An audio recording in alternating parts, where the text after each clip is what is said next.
Yes, it's Brother Ira back at you with another lesson. And I'd like to give all praises to Yahweh, Bashem Yahushua, Bashem Rakakwadash, double honors to apostles of the great millstone, and shalom to the hopeful elect. Yeah, man, this is another one. I had another, this lesson is going to be about another second dream. I'm just going to make this short. This is another second dream I have about Jacob's trouble.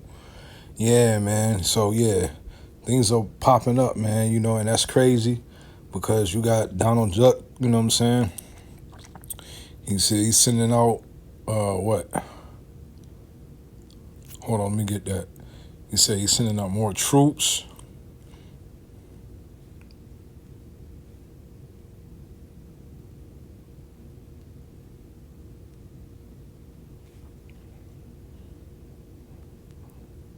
Out. If you burn a flag, you get 1 year in jail, no early exits, no nothing. You get 1 year in jail. If you burn a flag, you get, and what it does is incite to riot. I hope they use that language, by the way. Did they? Yeah, incitement is Not this one. That's not the one I want.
An IQ of 85 to 115 is considered average in the US. An IQ of 115 to 140. Right now here at 4 o'clock, we want to tell you about some developments from President Trump. He says Chicago is up next for a federal crime crackdown. He's already deployed the National Guard in Washington, D.C. NBC5's Randy Gyllenhaal joining us now with details on what the president said exactly today. Randy? Yeah, so fast developments in the Oval Office here. We should note the city of Chicago says they have not received any formal communication from the White House or the federal government about exactly this plan from President Trump, who says he intends to send either the National Guard or even the U.S. military into Chicago. Critics say it could be illegal and unproductive, but Trump says it would make Chicago safe from crime. We'll play his comments here in full. After we do this, we'll go to another location and we'll make it safe also. We're going to make our country very safe. We're going to make our cities very, very safe.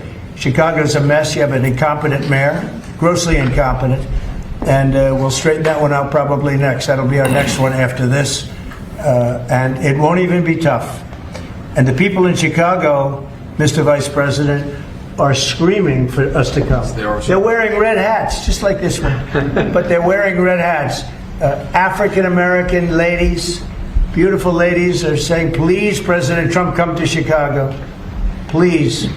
I did great with the black vote, as you know, and they want something to happen. So I think Chicago will be our next. Okay, the Illinois National Guard is typically under...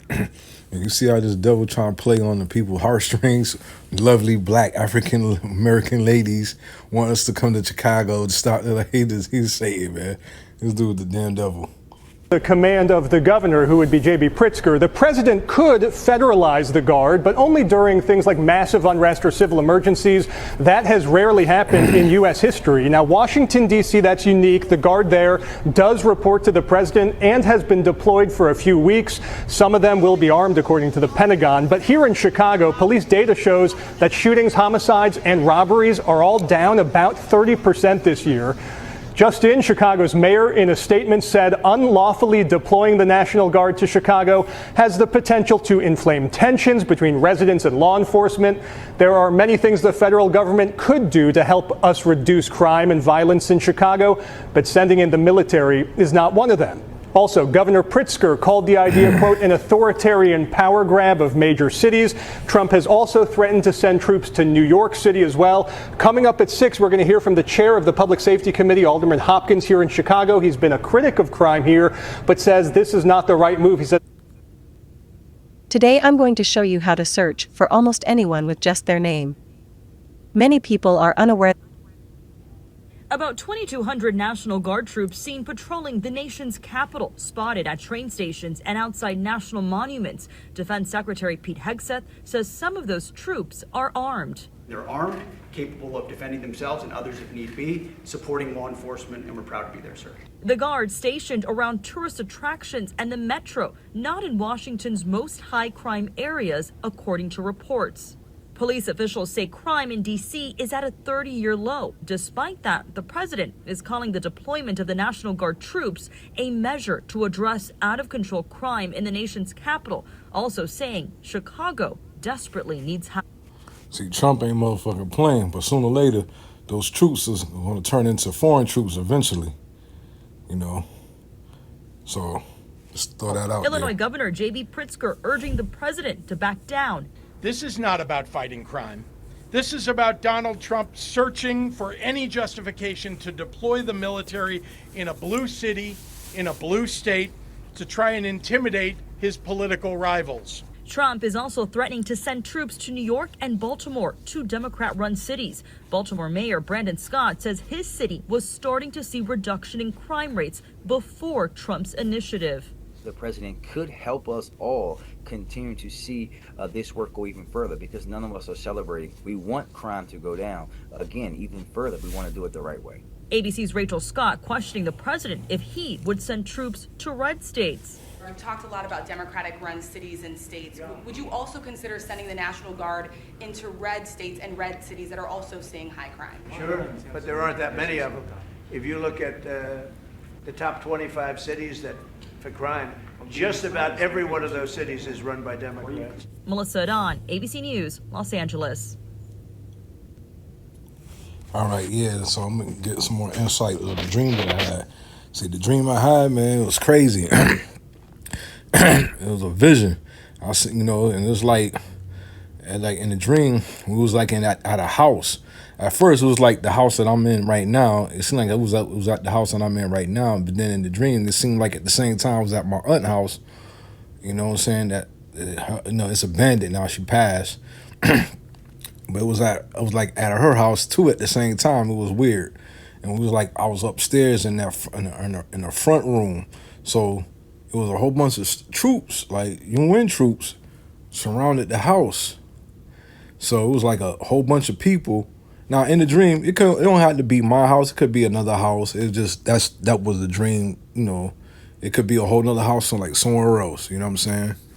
But it was like a whole bunch of people that was in there. Like it was like we was all like hiding out. You know what I'm saying? Like we was in we was hiding out somewhere. You know. So and it was different people I didn't know, but there was a few people I did know that I was with, and it was like my cousin, like my little cousin. And I know, you know, in the dream, in real life, he don't believe in, you know, in the heavenly Father in Yahweh.